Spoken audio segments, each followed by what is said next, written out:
So that's why I want to zero in to at least 11 crops. And there will be more perennial nursery aspects intertwined. Like, I have to find out what grows good around here, but I definitely want to do the tree seed interplanting trials with the garlic, potentially elderberry cuttings, some comfrey, a few different perennial nursery aspect crops that could create value and are good for creating permaculture systems. But the annual crops that I would like to focus on are lettuce, 6 to 9 different varieties of just lettuce. Yeah, so I want to zero in the crops, but I want to have variety within the said crops. So lettuce, but still do 6 to 9 different varieties. Kale, still do 6 to 9 different varieties. Swiss chard, I don't even think there's like 6 different varieties of Swiss chard, but we could try to find them. Mustard greens, peppers, tomatoes, winter squash, New England pie pumpkin that I've been saving seed from for 3 years, summer squash, and tomatoes. That's 10 crops, and the tomatoes I've been saving seed off of. 10 main crops plus the garlic, that makes 11.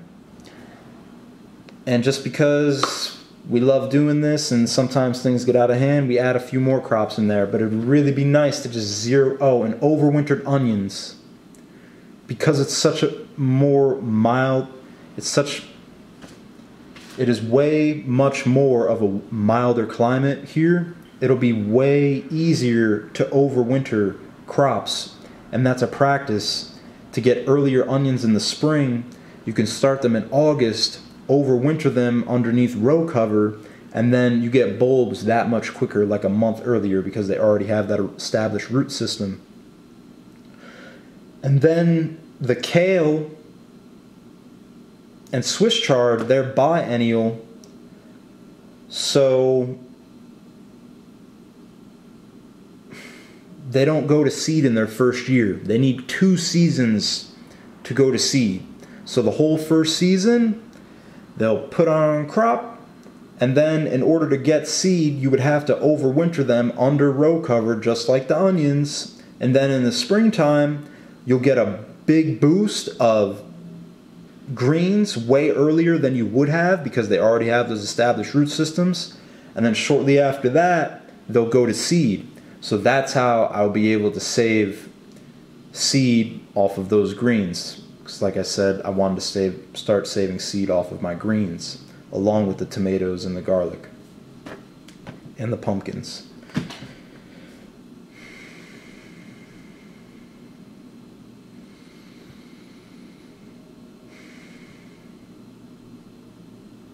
Yeah.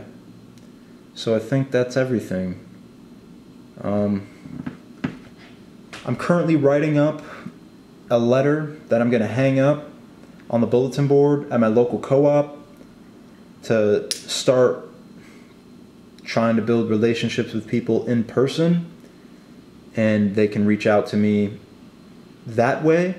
But I decided I'd go on here virtually. With the way thing is nowadays, it's like, why not? And I've been documenting my farming experience for 2.5 years on YouTube, going on 3, going more than that. And I get a lot out of it because it's self-reflection in a way. I can see how I've grown, and it's good to look back and see, like, oh, how was this growing then? This was doing this on that day, this, that, and the third. I'm also very big on keeping records. But there's also a whole world out there. By the click of a button, somebody could see a video and your life could change. So hopefully, some way, shape, or form, this video can get to somebody to help me align with the land, the whole land share exchange program that I just discussed with all my goals and things. I didn't want to say things, but things that I'm going to accomplish. And if not, then at least whoever watches this video gets a deeper insight into what I'm all about.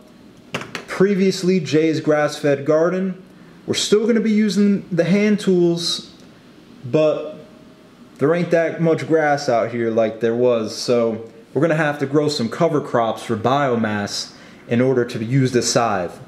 Otherwise, we're just going to be using the old fork to broad fork because some compacted desert soil out here.